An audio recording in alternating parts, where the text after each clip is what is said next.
We now go to Colombia, where peace talks between the government and the FARC rebels are entering their third day in Havana, Cuba. It comes after they were stalled in November.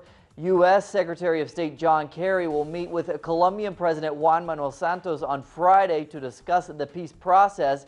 Meanwhile, family members of those forcibly disappeared by the Colombian government have welcomed a major victory in their search for justice. But as Charles Parkinson reports, their quest for answers remains ongoing.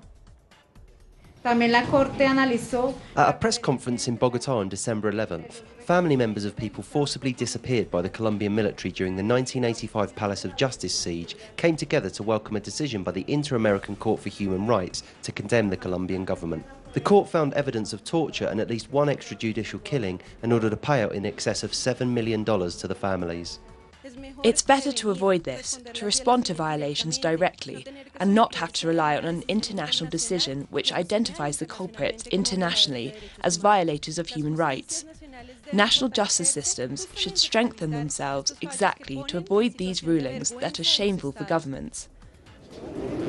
Luis Carlos Ospina worked for the state as a bus driver when his partner of 13 years, Gloria Estela Lizarazo, went to work in the Palace Cafe and never came back. He was left with 3 small children to bring up and a silence from the same state he served that has now lasted more than 29 years. He welcomes the court decision, but still wants answers. It's an achievement because now it's becoming a reality. What happened with our loved ones?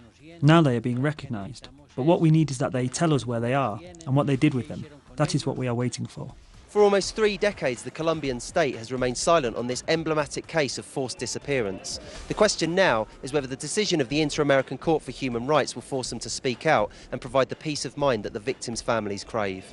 Charles Parkinson, Telesur in Bogota, Colombia.